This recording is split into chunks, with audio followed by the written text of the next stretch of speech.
Rəşadət Piriyev bizim sinif yoldaşımızdır. Bizlərə burada ətrafındayıq. Əslində dəfində uşaqların çoxu iştirak edirdi, sinif yoldaşlarımızın. İndi biz bir neçə saatdan sonra biz də gəldik bura. Ruhu şad olsun, məkanı cənnət olsun. Rəşadətlə bağlı xatirələr çoxdur. 2023-cü ildə də deməli 50 illik yubileyi keçirildi 1 oktyabr tarixdə və həqiqətən də çox təntənəli keçirildi. Rayondan, Bakıdan, kənd ictimaiyyəti hamı iştirak edirdi və özümün təşəbbüsümlə, özümün ürəyimdən gələn bir fikrim var idi ki, istəyirdim Rəşadət haqqında onun döyüşçü yoldaşlarını, sinif yoldaşlarını danışdırım. Onun haqqında indiyə kimi çap olunan materialları toplayım. Şəkillərindən ibarət bir kitab hazırlayım. Və o kitabı ərsəyə gətirdik, çap elədik və yubileyində də hər kəsə də payladıq. Çox sağ olsun, ailəsi də bizə yaxından dəstək oldular. Məlumatların çatdırılmasında və digər məsələlərdə. Rəşadət həqiqətən elə adı kimi rəşadətli oğlan olubdur. Mən hesab edirəm ki, bu ad da təsadüfi verilməyibdir. Sanki onun valideynləri də düşünürmüş ki, bu belə bir rəşadətli oğlan olacaqdı, ona elə Rəşadət adını qoyublar.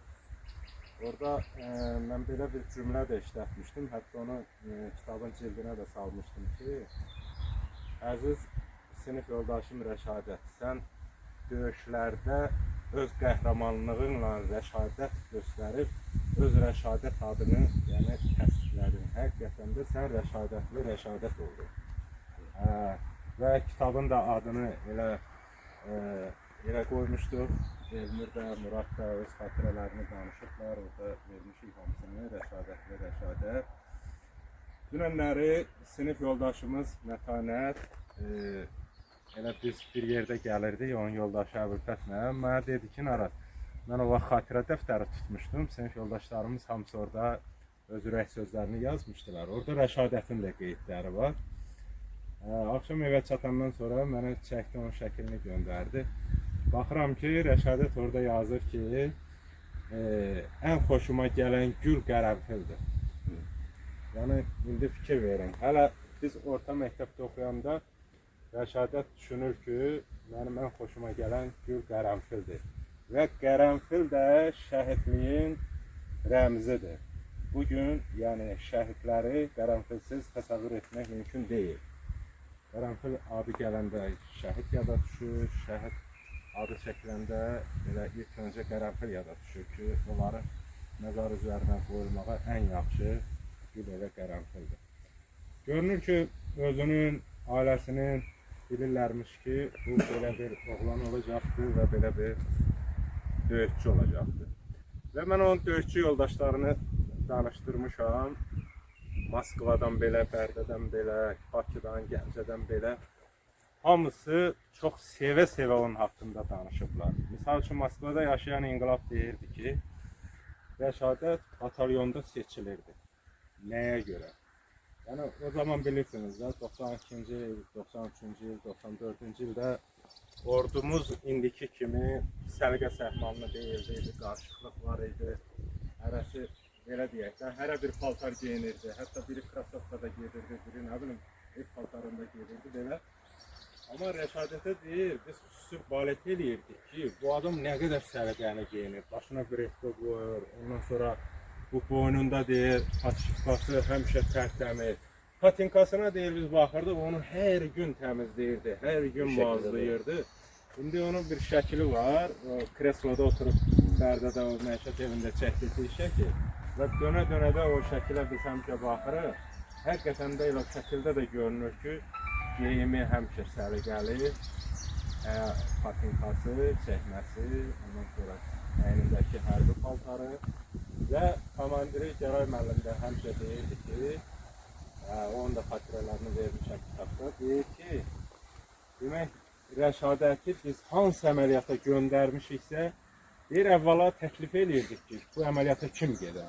Həmişə deyir, Rəşadət orada var idi. O digərlərindən fərqli olaraq, Rəşadət həmişə orada var idi ki, mən gedərəm. Yəni, indi bir neçə nəfər də ona qoşulurdu, gedir. heç vaxt heç bir əməliyyatdan imtina eləməyibdi. Yəni bunların hamısı səmimi deyilən sözlərdir. Yəni hətta Rəşadət bilirsiniz ki, Ağdam cəbhəsində yaralanıbdır. Demək, rəhmətli Nəzərov Eldənizin şəhid olandan 2 gün qabaq. Onu da mənə göndərdi. Hətta hər gün o xatı yazırmış, qeydlər götürülmüş. Mənə çəkib göndəribdi, özümdə də var. Rəşadətin yaralandığı tarix. Avqust ayının 21-də yaralanıbdır Ağdam cəbhəsində.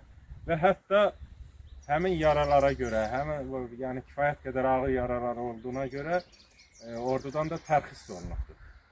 Amma Rəşadət eşidəndə ki, Bərdə batalyonu 2-ci Murovdağ əməliyyatına hazırlaşır və gedirlər.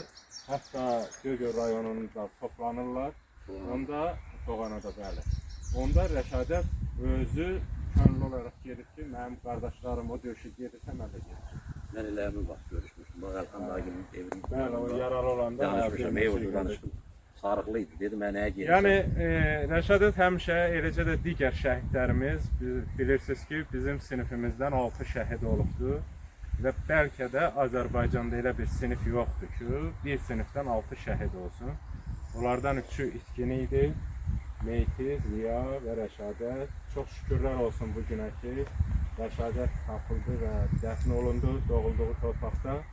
İnşallah ki, Meyti də, Rəşadət də, Ziya da, Meyti də tapılar və onlar da bu qəbristanlığımızda dəfn olurlar. Yəni, bugünkü günə ancaq şükür edə bilərik. Bugün, yəni, qəmli olsa da, amma həm də sevindiricidir.